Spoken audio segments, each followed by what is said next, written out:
Hi everybody, I'm Dirk van der Linden and I'm going to talk to you today about the paper Schrödinger Security, Opening the Box on App Developer Security Rationale. First, why did we do this study? We're a consortium of multiple universities spanning the University of Bristol, the Open University, Exeter University and industrial colleagues from Google, really interested in understanding what drives developers to do things securely or not.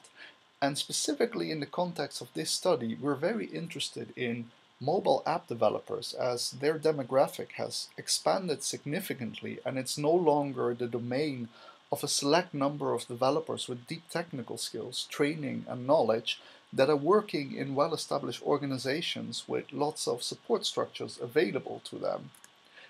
So you have lots of app developers who still need to do all the typical things across software development that go beyond just writing code. People need to set up their way of working. They need to actually write and test code, solve the problems that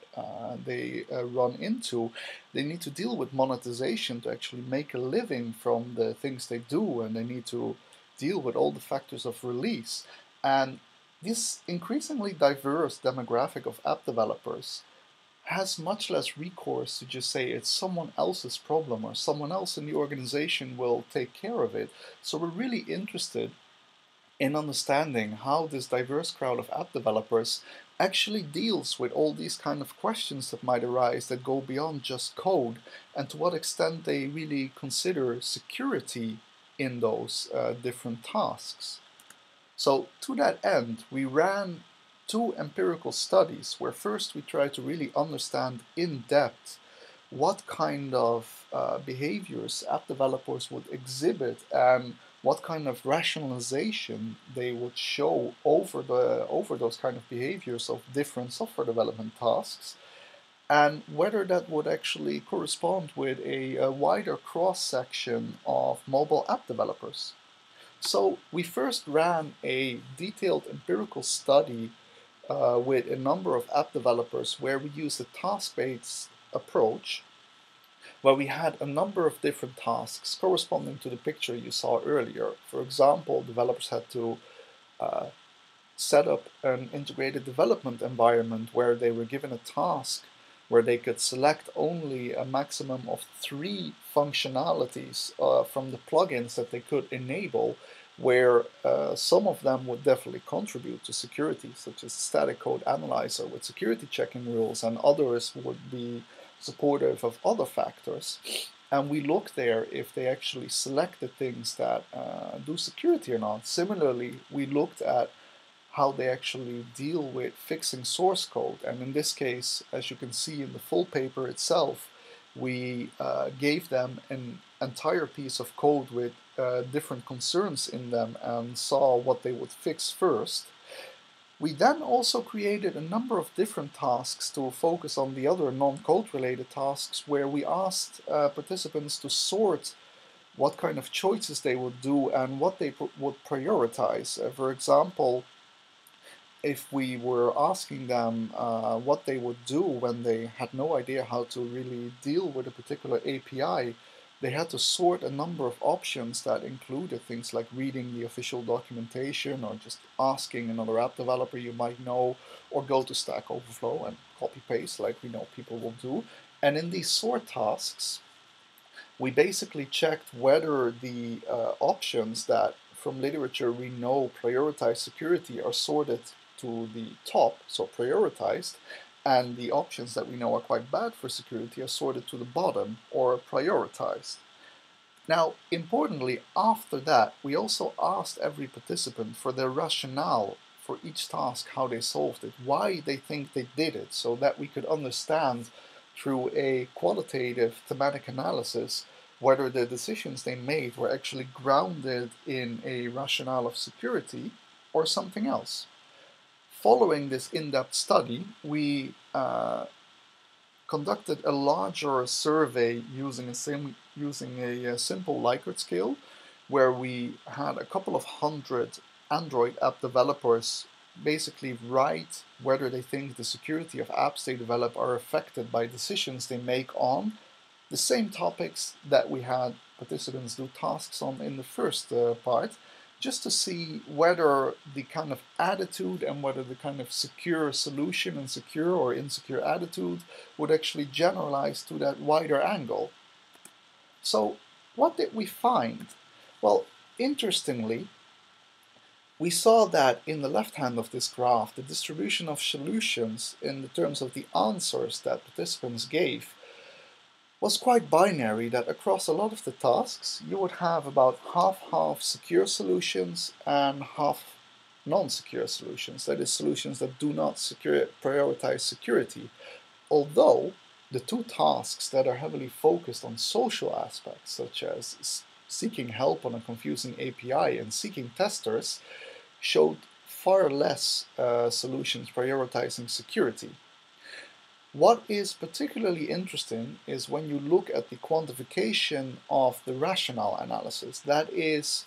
which solutions actually had a rationale indicating they made their decision on basis of security considerations. And as you can see, task 2, where participants were faced with source code, actually has a fair amount of participants considering the security, whereas the other tasks don't have that at all. So you have a lot of cases where tasks are solved securely, but not with a security rationale. Now, in a more in-depth qualitative analysis of understanding the rationales and seeing which ones would relate to security or something else, we performed a thematic analysis, finding a number of themes that coincided with developers giving a security rationale, such as trusting in other developers, understanding permissions are important, but also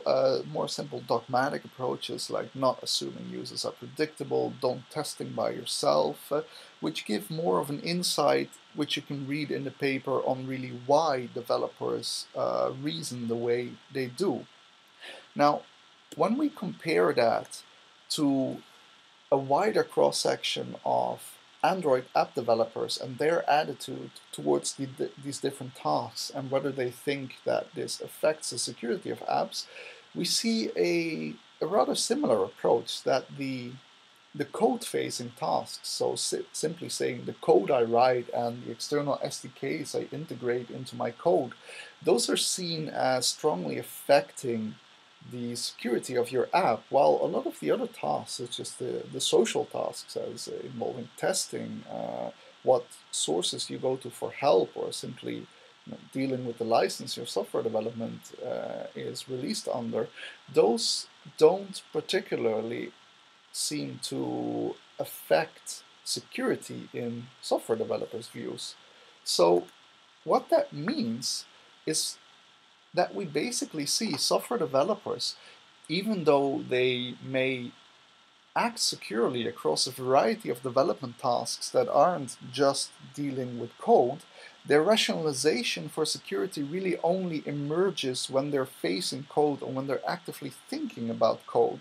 So to that end, we recommend a number of things to ensure that these kind of software developers, which don't have all the the recourse of organizational support structures and people to go to do things for them,